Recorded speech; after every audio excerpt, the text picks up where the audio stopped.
Jangan lupa untuk subscribe dan nyalakan lonceng notifikasinya. Surat terbuka Menteri Ketenagakerjaan Ida Fauziah yang ditujukan kepada Serikat Pekerja dan Buruh yang meminta agar buruh tidak turun ke jalan tidak dituruti oleh para buruh hari ini.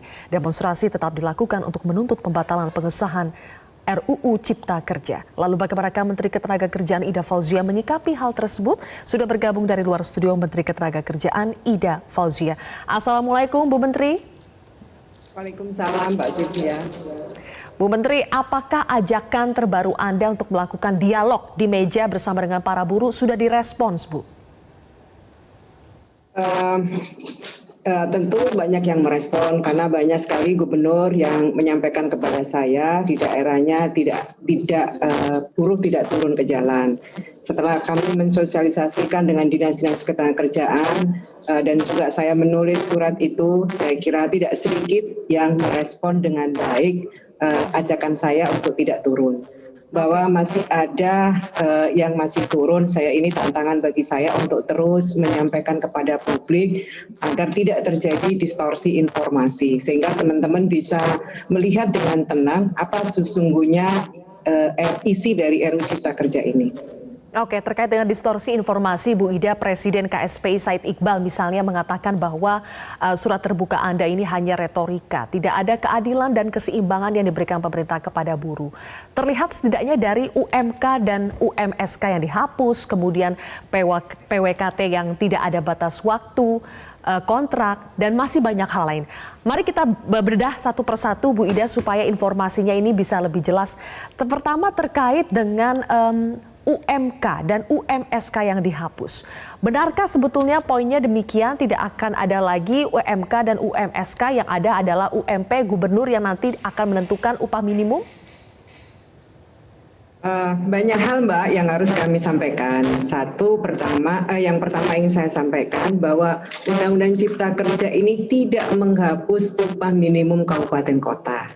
Undang-Undang Cipta Kerja tetap mempertahankan posisi upah minimum kabupaten kota dengan memperhatikan parameter pertumbuhan ekonomi daerah atau inflasi di daerah kabupaten kota yang bersangkutan.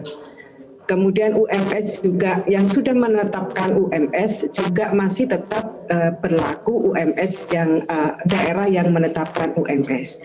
Ada banyak hal lain Mbak Sylvia yang saya mau sampaikan. Yang pertama terkait dengan PKWT. PKWT itu sebenarnya Undang-Undang RUU Cipta Kerja ini mengembalikan ketentuan yang ada di Undang-Undang 13 2003. Bahkan di Undang-Undang Cipta Kerja ini ada perlindungan baru yang diberikan untuk pekerja PKWT. Ada kompensasi yang diberikan kepada pekerja PKWT sebagai bentuk perlindungan bagi teman-teman PKWT.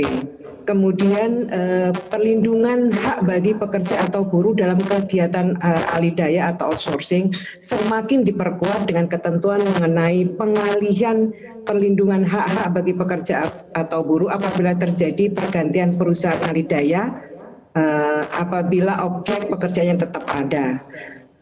Kemudian soal waktu kerja dan waktu istirahat ini tetap diatur sebagaimana Undang-Undang 13 2003. Kemudian yang bertambah adalah adanya ketentuan mengenai pengaturan waktu kerja dan waktu istirahat pada sektor usaha dan pekerjaan tertentu untuk mengakomodir dinamika perkembangan jenis-jenis hubungan kerja utamanya di era ekonomi digital. Jadi waktu kerja, waktu istirahat tetap mengikuti Undang-Undang 13 2003 dengan tambahan mengakomodir usaha pekerjaan tertentu yang membutuhkan waktu yang fleksibel. Justru sebenarnya Mbak Sylvia yang saya ingin katakan, Undang-Undang Cipta Kerja ini adalah kalau dalam saya bahasa agama ya, mempertahankan yang baik dari Undang-Undang 13 2003, kemudian mengambil inovasi baru, inovasi aturan baru untuk mengakomodir perkembangan zaman. Dalam bahasa agamanya ada itu. Jadi al-muhafadzatu al-qadimis sholih wal akhdhu mujadidil aslah. Mempertahankan yang lama yang baik, tapi mengambil baru yang lebih baik. Itu ada kaidahnya, Mbak. Pemerintah meyakini seperti itu, Bu Ida, tapi kan kita juga harus bisa meyakinkan masyarakat, terutama para buruh, bahwa itu adalah niatan pemerintah. Karena ada banyak sekali poin-poinnya seperti yang Bu Ida sempat sebutkan tadi. Supaya tidak bingung, Bu, saya ingin lebih membahasnya satu persatu secara lebih mendalam. Tadi Ibu katakan, pertanyaan saya soal upah minimum kota kabupaten, apakah masih ada atau tidak? Ibu menjawab bahwa masih ada, itu tidak dihapus. Saya ingin memfollow up, Bu, pertanyaan tersebut. Disebutkan misalnya dalam pasal 88C ayat 2, gubernur dapat menetapkan upah minimum kabupaten kota dengan syarat tertentu. Nah, ini maksudnya bagaimana, Bu? Apakah nanti yang menentukan UMK adalah gubernur atau bagaimana, Bu? Jadi upah minimum kabupaten kota selama ini, Mbak, ada beberapa daerah yang sudah menetapkan upah minimum kabupaten kota, dan itu tentu saja tidak menghilangkan upah yang sudah diatur oleh kabupaten kota. Dan bagaimana dengan kabupaten kota yang belum menetapkan upah minimum kabupaten kota, akan diatur dengan mengikuti parameternya adalah pertumbuhan daerah atau inflasi di daerah tersebut.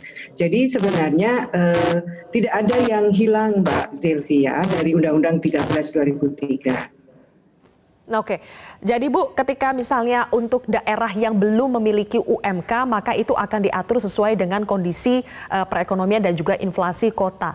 Tapi kan pertanyaannya selama ini yang kita tahu, Bu, ya, praktisnya adalah UMK itu biasanya lebih tinggi dari UMP. Nah, ini dikhawatirkan kalau misalnya itu ditentukan oleh gubernur, nanti UMK-nya akan lebih rendah daripada UMP. Bagaimana jawaban dari Bu Ida? Boleh kita lanjutkan nanti usai jeda, Bu Ida, kami akan kembali sesaat lagi.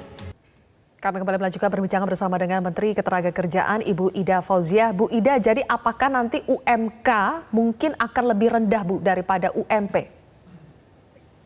UMK tidak boleh lebih rendah dari upah minimum provinsi, Pak.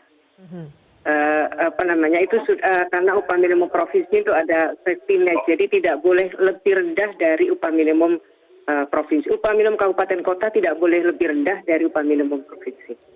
Oke. Baik, ini sekaligus mengklarifikasi soal apakah nanti UMK dihapuskan atau tidak. Tadi Bu Ida sudah memastikan bahwa itu tidak akan dihapus ya, Bu, jadi masih ada.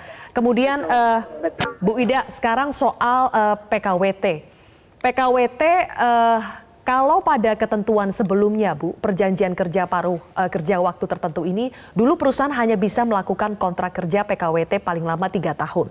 Setelah itu pekerja kontrak harus diangkat sebagai pekerja tetap. Benarkah sekarang PKWT itu dihapus sehingga perusahaan tidak punya kewajiban untuk mengangkat pekerja kontrak?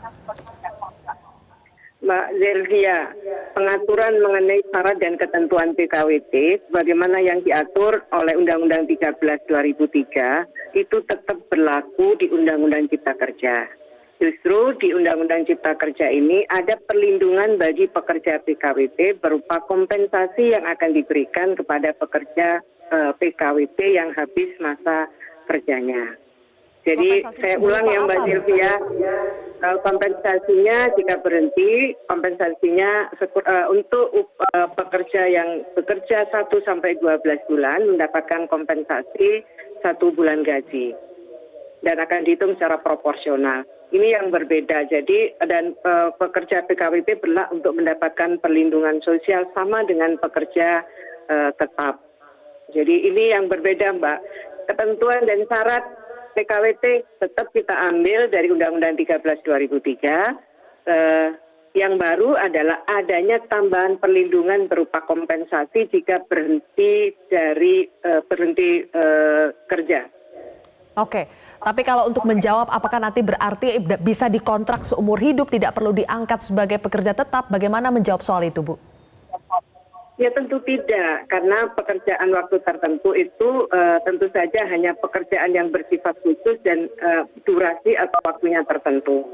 Kemudian sekarang pengusaha punya pilihan, karena masing-masing memiliki beban dan tanggung jawab untuk memberikan kompensasi, maka pekerja akan mikir, kalau saya memperkerjakan PKWT, saya harus memberikan kompensasi, sama aja dengan saya akan memperkerjakan tetap. Jadi sebenarnya pengusaha harus memperhitungkan, kalau saya mempekerjakan 1 tahun, maka saya harus mempersiapkan upah 13 bulan gitu.